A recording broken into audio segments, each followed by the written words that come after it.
Crime and investigation thriller చిత్రాలకు పేరొందిన మలయాళ industry నుంచి వచ్చిన movie Pravinkoodu Shappu. Dark కామెడీతో కూడిన క్రైమ్ థ్రిల్లర్గా ఈ చిత్రాన్ని శ్రీరాజ్ శ్రీనివాసన్ తెరకెక్కించారు. ఇక ఈ సినిమాలో సౌబిన్ షాహీర్, బాసిల్ జోసెఫ్, చెంబన్ వినోద్ జోసెఫ్ ముఖ్య పాత్రలో నటించారు. మలయాళంలో తెరకెక్కిన ఈ సినిమా ప్రస్తుతం సోనీ లీవ్లో తెలుగు డబ్బింగ్తో స్ట్రీమింగ్ అవుతోంది. మరి ఈ సినిమా ఎలా ఉందో ఈ రివ్యూలో చూద్దాం. కళ్ళు దుకాణం నడుపుకునే కొంబన్ బాబు ఒక రాత్రి తన షాపులో ఉరితాడుకు వేలాడుతుంటాడు. అదే సమయంలో అక్కడున్న 11 మంది ఈ ఘటన చూస్తారు. ఈ కేసును టేకప్ చేసిన పోలీస్ ఇన్స్పెక్టర్ సంతోష్ ఆ 11 మందిని ఇన్వెస్టిగేషన్ చేస్తాడు. కళ్ళు దుకాణంలో పనిచేసే కన్నన్, అదే గ్రామంలో ఉండే సునీ కూడా ఈ 11 మందిలో ఉంటారు. ఇంతకీ వారికి కళ్ళు దుకాణం యజమానితో ఎలాంటి సంబంధం ఉంది? ఈ కథలోకి మొరిండా ఎందుకు వచ్చింది? ఆమెకు ఈ కేసుతో ఎలాంటి సంబంధం ఉంది? సంతోష్ అసలు నేరస్తుణ్ణి పట్టుకుంటాడా అనేది సినిమా కథ.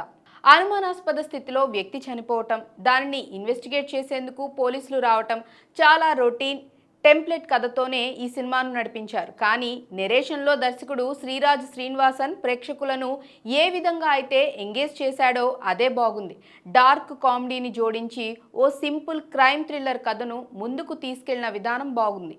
ఇక కథలోని పాత్రలు, వాటిని మెయిన్ ఫ్లాట్కు లింక్ చేసిన విధానం ప్రేక్షకులను ఆకట్టుకుంటుంది. 11 మందిని ఇన్వెస్టిగేట్ చేసే తీరును, దాని రిలేటెడ్ సీన్స్ను తెరపై చూపెట్టిన విధానం బాగుంది. ఇక పోలీస్ ఆఫీసర్ పాత్రలో బాసిల్ జోసెఫ్ ఆకట్టుకుంటాడు. మెరిండా రాకతో సినిమా కథ మరింత ఇంట్రెస్టింగ్గా మారుతుంది. ఆమె పాత్రలోని వైవిధ్యం ప్రేక్షకులను ఆకట్టుకుంటుంది.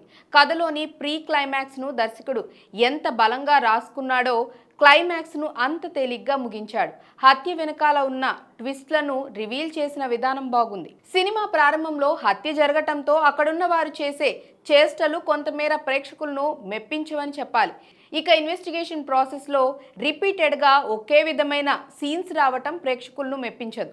కథను సీరియస్ టోన్లోకి మారిస్తేనే డార్క్ కామెడీని జోడించడం ఒకంత చిరాకు తెప్పిస్తుంది. ఇక ఈ సినిమా స్క్రీన్ ప్లే మరింత గ్రిప్పింగ్గా ఉండాల్సింది. అప్పుడు ఈ సినిమా అందరికీ కనెక్ట్ అయ్యేది. ఇక క్రైమ్ థ్రిల్లర్ చిత్రాలకు కావలసిన ట్విస్ట్లు ఈ సినిమాలో కూడా ఉన్నాయి. కానీ వాటి ప్లేస్మెంట్ సరిగ్గా లేదని ఈ సినిమా చూస్తే అర్థమవుతుంది. ఇక నటీనటుల విషయంలోనూ హీరో పాత్రకు సంబంధించిన ఫ్లాష్ బ్యాక్ ఎపిసోడ్ను సరిగ్గా హ్యాండిల్ చేయలేదని కనిపిస్తోంది. హీరో పాత్రకు కామెడీ సీన్స్ యాడ్ చేసి ఆయన పాత్రను తేలిపోయేలా చేసింది. దర్శకుడు శ్రీరాజ్ శ్రీనివాసన్ ఎంచుకున్న కథ రొటీన్ అయినప్పటికీ దాన్ని ఆయన డార్క్ కామెడీతో ముందుకు తీసుకెళ్లాలని చేసిన ప్రయత్నం కొంతమేర వర్కౌట్ అయింది. కానీ కథను ఆయన హ్యాండిల్ చేసిన తీరు ప్రేక్షకులను పూర్తిగా మెప్పించలేకపోయింది. ఇక ఈ సినిమాకు సినిమాటోగ్రఫీ వర్క్ బాగుంది. కానీ ఈ కథకు బీజిఎం చాలా మేజర్ ఎసెట్గా నిలిచిందని చెప్పాలి. ఎడిటింగ్ వర్క్ పర్వాలేదనిపిస్తుంది. నిర్మాణ విలువలు ఓకే. ఓవరాల్గా చూస్తే క్రైమ్ అండ్ ఇన్వెస్టిగేషన్ థ్రిల్లర్ కథకు డార్క్ కామెడీ యాడ్ చేసి ఈ సినిమాను ముందుకు తీసుకెళ్లిన తీరు కొంతవరకు మాత్రమే వర్కౌట్ అయిందని చెప్పాలి. కథలో సీరియస్ పాయింట్ ఉన్నా దాన్ని పర్ఫెక్ట్గా ఎగ్జిక్యూట్ చేయలేదని చెప్పాలి. నటీనటులు తమ పర్ఫార్మెన్స్లతో ఆకట్టుకుంటారు. సీరియస్ థ్రిల్లర్ చిత్రాలను ఇష్టపడే వారికి ఈ సినిమా పెద్దగా కనెక్ట్ కాదని చెప్పాలి.